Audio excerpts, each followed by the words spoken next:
brought. I'm not asking about prosecutions. I'm asking about why you aren't releasing the full Epstein files, including the names of people who were involved in the sex ring that you promised to do before you became FBI director. I just told you, I'm not going to release downloaded porn. I'm not asking about that. Fine. I'm asking about all the other files.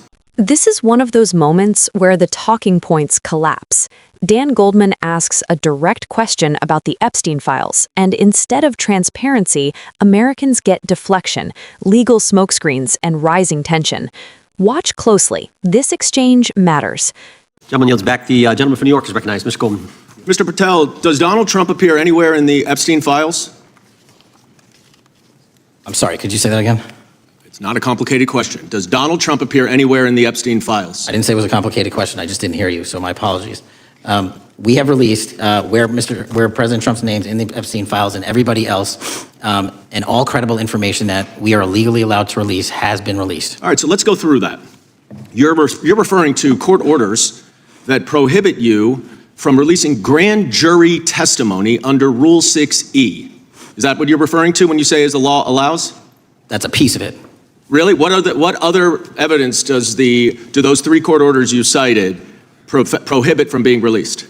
Information that was collected pursuant to those search warrants that were limited in fashion. Wrong. Okay. That's not what the court order says, and that's not under 6E. And you're talking, and I said that's 6E, and I said there was others, and I'm answering that. There are sealed court order documents. There are protective orders. They are unsealed as part of discovery given to Ghislaine Maxwell. They are no longer sealed. That's just not true. We can argue about it all you want. Okay, well, you agree that there are, so your testimony here is that the reason why you are not releasing all of the videos that you have acknowledged, there are so many, and that the FBI spent thousands of hours of reviewing, the photographs, the photographs that you have. You're saying that you're not releasing those because there's a court order requiring them to be sealed? Is that your testimony? Never said that about the videos. On the totality of the videos, of the thousands of images that were seized pursuant to the search warrants executed at the time, the overwhelming majority of that video is pornographic material that was downloaded from the internet and child sexual abuse material. We will never release that. Well, as you should not release the victims, but if there are videos that relate to others who Epstein trafficked to, such as maybe Prince Andrew, or photographs, that you have total control to release. Yes, and if it exists. And so why haven't you released it? Why are you supposing that that is a fact when in fact it is false? Are you saying that? You're saying that none of the videos relate to anything relevant to the Jeffrey Epstein trafficking ring? Every single video that we have collected pursuant to the prior search warrants has been examined for the last 10 years.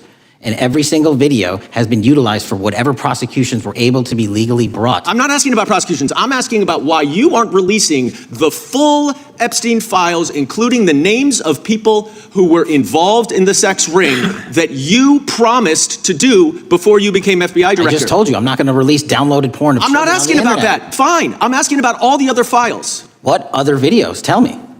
Tell me. That's what I'm asking. Tell me. You're saying there are no videos that would be relevant to anyone else involved in the Jeffrey Epstein sex ring. Pursuant to Mr. Acosta's collection of information based on the search warrants. That's all we have in our possession. And I'm asking you, that stuff. That's all we got. I'm not asking all you got. I'm asking you, in that stuff, there's nothing that's related to any other sex traffic, any other people engaged with Epstein in underage sex. That's correct. To my knowledge, no. Okay. Let's talk about the witness interviews. 302s of witness interviews.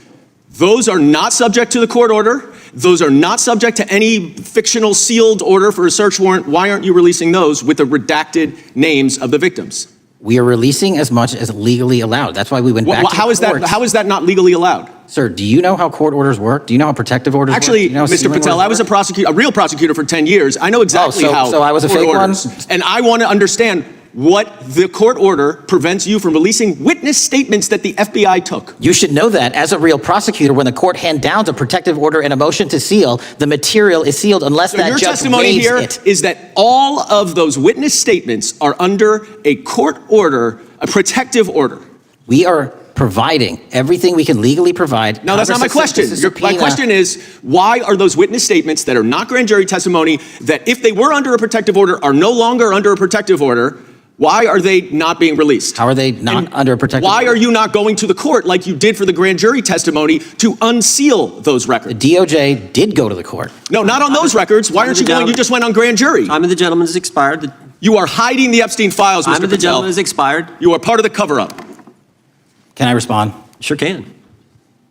Any allegations that I'm a part of a cover-up to protect child sexual trafficking and victims of human trafficking and sexual crimes is patently and categorically false, and the work of my So I hope you will talk to them when they have Gentlemen's time has expired. requested to speak with you, because the Gentlemen's time has victims have expired. Gentleman requested yields and you are back.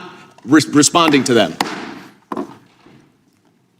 This exchange isn't really about Jeffrey Epstein anymore. It's about power, accountability, and whether transparency applies equally, especially when the names involved are politically inconvenient. Representative Dan Goldman doesn't start with theatrics. He starts with the simplest possible question. Does Donald Trump appear anywhere in the Epstein files? Not a legal dissertation, not a hypothetical.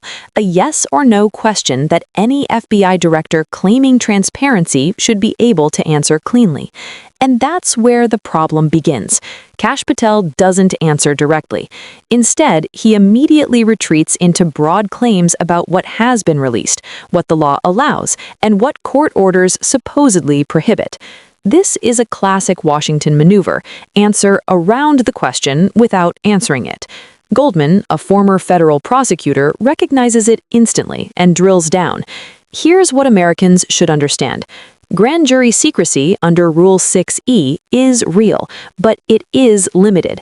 It does not automatically apply to every piece of evidence, every witness interview, or every investigative record. Goldman knows this. That's why he zeroes in on FBI 302s, witness interview summaries that are not grand jury testimony and are often released with redactions when transparency is warranted. Patel's explanation keeps shifting. First, it's court orders. Then, it's sealed materials. Then, it's victim protection. Then, it's claims that nothing relevant exists at all. But notice the contradiction. Patel admits the FBI reviewed thousands of videos and images. He acknowledges years of investigative work. Yet he also claims that none of this material implicates anyone else in Epstein's trafficking network beyond what's already known. For one of the most connected sex traffickers in modern history, that assertion strains credibility. Goldman isn't asking to expose victims. He explicitly says names can be redacted. He's asking why the Department of Justice isn't doing what it already did with grand jury records, going back to court to seek permission to unseal what can legally be released. That's when the moment turns explosive. Goldman accuses Patel of hiding the Epstein files. Patel responds by claiming he's being accused of protecting child sex trafficking. That's another deflection, turning a question about transparency into a moral shield. It avoids the core issue. If the FBI truly has nothing left to reveal, why fight disclosure so aggressively instead of proving it? This is why oversight matters. When officials promise transparency during confirmation hearings and then hide behind shifting legal justifications once in power, trust erodes. When victims themselves request engagement and receive silence, the problem deepens. And when powerful names may be involved, secrecy becomes suspect, not protective.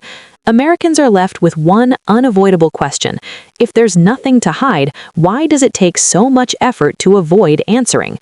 This isn't about left versus right. It's about whether the justice system works the same for everyone, or whether some people remain permanently untouchable. If transparency only applies when it's politically convenient, is it really transparency at all? Do you believe the full Epstein record has been released, or are powerful names still being shielded? Like this video if accountability matters. Subscribe for clear, fact-driven breakdowns, and share this so more Americans can judge the facts for themselves.